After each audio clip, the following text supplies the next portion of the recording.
Assalamualaikum warahmatullahi wabarakatuh. Di hari yang berbahagia ini, kehadirat Allah Subhanahu wa Ta'ala, Tuhan yang Maha Pengasih, kita panjatkan puji dan syukur atas izin rahmatnya dan karunia-Nya. Kita semua berkesempatan untuk merayakan Hari Pendidikan Nasional ini. Di Hari Pendidikan ini, atas nama pemerintah, izinkan saya menyampaikan apresiasi pada semua pihak, pada semua pelaku pendidikan dimanapun berada yang telah ambil peran aktif untuk mencerdaskan saudara sebangsa. Untuk para pendidik di semua jenjang yang telah bekerja keras membangkitkan potensi peserta didik untuk menjadi manusia berkarakter mulia yang mampu meraih cita-cita dan menjadi pembelajar sepanjang hidup. Terimalah salam hormat dan apresiasi dari kita semua. Bapak, Ibu, dan hadirin yang mulia, Republik tercinta ini digagas oleh anak-anak muda terdidik dan tercerahkan. Pendidikan telah membukakan mata dan kesadaran mereka untuk membangun sebuah negeri bhinneka yang modern. Sebuah negara yang berakarkan adat dan budaya bangsa Nusantara, beralaskan semangat gotong royong, tapi tetap mengedepankan dan mengembangkan prinsip kesejajaran dan kesatuan sebagai sebuah negara modern. Pendidikan telah membukakan pintu wawasan, menyalakan cahaya pengetahuan, dan menguatkan pilar ketahanan moral. Persinggungan dengan pendidikanlah yang telah memungkinkan para perintis kemerdekaan untuk memiliki gagasan besar yang melampaui zamannya. Gagasan dan perjuangan yang membuat Indonesia dijadikan sebagai rujukan oleh bangsa-bangsa di Asia dan di Afrika. Dunia terpesona pada Indonesia, bukan saja karena keindahan alamnya, atau keramahan penduduknya, atau keagungan budayanya, tetapi juga karena deretan orang-orang yang terdidiknya yang berani mengusung ide-ide terobosan dengan ditopang pilar moral dan intelektual.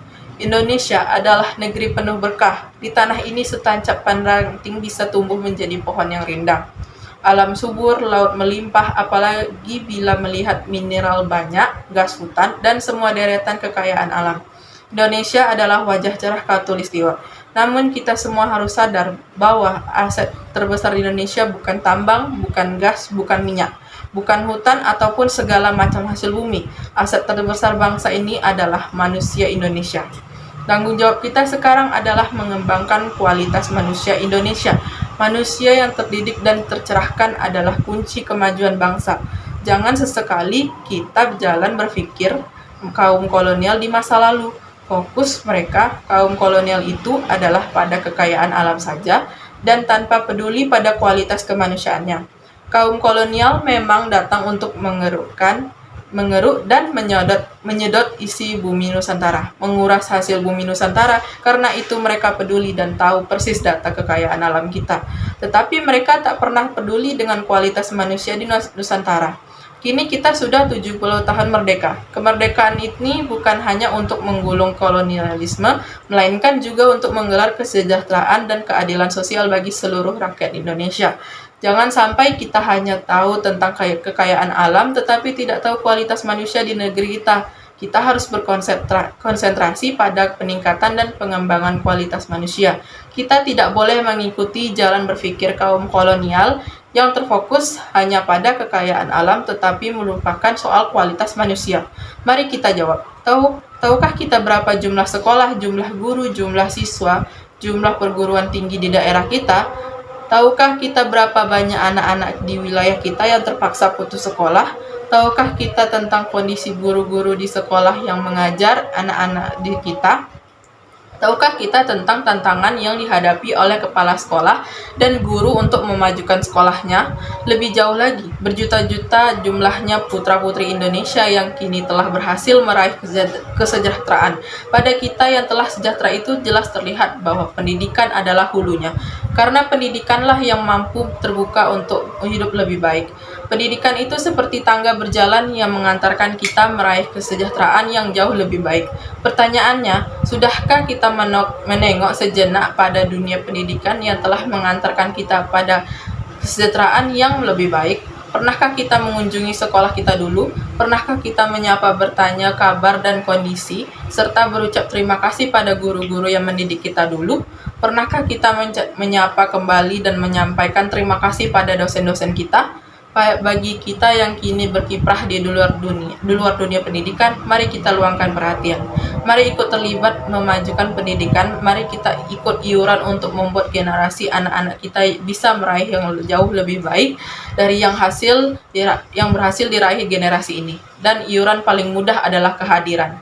Datangi sekolah, datangi guru, datangi anak-anak pelajar, lalu terlibat untuk berbagi, untuk menginspirasi dan terlibat untuk ikut memajukan dunia pendidikan kita. Bapak, Ibu, dan hadirin yang berbahagia, wajah masa depan kita berada di ruang-ruang kelas. Akan tetapi, hal itu bukan berarti bahwa tanggung jawab berat membentuk masa depan itu hanya berada di pundak pendidik dan tenaga pendidikan institusi pendidikan. Secara konstitusional, mendidik adalah tanggung jawab negara, namun secara moral mendidik adalah tanggung jawab setiap orang terdidik. Mengembangkan kualitas manusia Indonesia harus dikerjakan sebagai sebuah gerakan bersama. Semua harus ikut peduli, bahu-membahu, saling sokong dan topang untuk memajukan kualitas manusia Indonesia lewat pendidikan. Karena itu, Bapak dan Ibu hadirin sekalian, peringatan Hari Pendidikan Nasional tahun ini kita mengambil tema pendidikan sebagai gerakan pencerdasan dan penumbuhan generasi berkarakter Pancasila. Kata kunci dari tema tersebut adalah gerakan. Pendidikan harus dipandang sebagai ikhtiar kolektif seluruh bangsa. Karena itu, pendidikan tidak bisa dipandang sebagai sebuah program semata. Kita harus mengajak semua elemen masyarakat untuk terlibat. Kita mendorong pendidikan menjadi gerakan semesta, yaitu gerakan yang melibatkan seluruh elemen bangsa. Masyarakat merasa memiliki, pemerintah memfasilitasi, dunia bisnis peduli, dan ormas atau LSM mengorganisasi. Berbeda dengan sekedar program yang perasaan memiliki atas kegiatan hanya terbatas pada para pelaksana program. Sebuah gerakan justru ingin menumbuhkan rasa memiliki pada semua kalangan. Mari kita ajak semua pihak untuk merasa peduli, untuk merasa memiliki atas problematik pendidikan, agar semua bersedia menjadi bagian dari ikhtiar untuk menyelesaikan problematika itu. Gerakan pencerdasan dan penumbuhan generasi berkarakter Pancasila adalah sebuah ikhtiar mengembalikan kesadaran tentang pentingnya karakter Pancasila dalam pendidikan kita.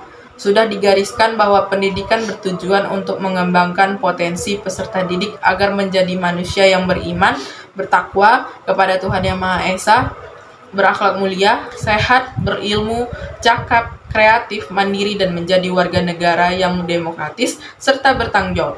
Itulah karakter Pancasila yang menjadi tujuan pendidikan nasional kita. Menumbuhkan, mengembangkan potensi anak didik seperti itu memerlukan karakteristik pendidik dan suasana pendidikan yang tepat. Disinilah Bapak, Ibu, dan hadirin sekalian, peringatan Hari Pendidikan Nasional menjadi amat relevan untuk mengingatkan kembali tentang karakteristik pendidik dan suasana pendidikan. Peringatan Hari Pendidikan tak bisa lepas dari sosok Ki Hajar Dewantara, yang pada tanggal 2 Mei adalah hari kelahiran Bapak Pendidikan Indonesia itu. Ki Hajar Dewantara menyebut sekolah dengan istilah taman. Taman adalah tempat belajar yang menyenangkan. Anak datang ke taman dengan senang hati, berada di taman juga dengan senang hati. Dan apabila saat harus meninggalkan taman, maka akan merasa berat hati. Pertanyaannya, sudahkah sekolah kita menjadi seperti taman? Sudahkah sekolah kita menjadi tempat belajar yang menyenangkan? Sekolah menyenangkan memiliki berbagai karakter. Di antaranya adalah sekolah yang melibatkan semua komponennya, baik guru, orang tua maupun siswa dalam proses belajarnya. Sekolah yang pembelajarannya relevan dengan kehidupan. Sekolah yang pembelajarannya memiliki ragam pilihan dan tantangan, di mana individu diberikan pilihan dan tantangan sesuai dengan ketingkatannya. Sekolah yang pembelajarannya memberikan makna jangka panjang bagi peserta didiknya. Di Hari Pendidikan Nasional ini, mari kita kembalikan semangat dan konsep Ki Hajar Dewantara bahwa sekolah harus menjadi tempat belajar yang menyenangkan. Sebuah wahana belajar yang membuat para pendidik merasa mendidik sebagai sebuah kebahagiaan. Sebuah wahana belajar yang membuat para peserta didik merasakan belajar sebagai sebuah kebahagiaan. Pendidikan sebagai sebuah kegembiraan. Pendidikan yang menumbuh kembangkan potensi peserta didik agar menjadi insan berkarakter Pancasila. Ikhtiar besar kita untuk pendidikan ini hanya akan bisa terwujud bila kita semua terus bekerja keras dan makin membuka lebar-lebar partisipasi masyarakat untuk terlibat aktif dalam pendidikan. Mulai hari ini kita harus mengubah perspektif bahwa pendidikan bukan hanya urusan kedinasan pemerintahan, melainkan juga urusan kita, dan ikhtiar memajukan pendidikan adalah juga tanggung jawab kita semua. Mari kita teruskan kerja keras, kerja bersama, dan kerjasama ini. Semoga Allah Subhanahu wa Ta'ala, Tuhan yang Maha Esa, selalu membimbing kita agar dapat meraih dan melampaui cita-cita bangsa kita tercinta. Selamat Hari Pendidikan Nasional, jayalah Indonesia. Wassalamualaikum warahmatullahi wabarakatuh.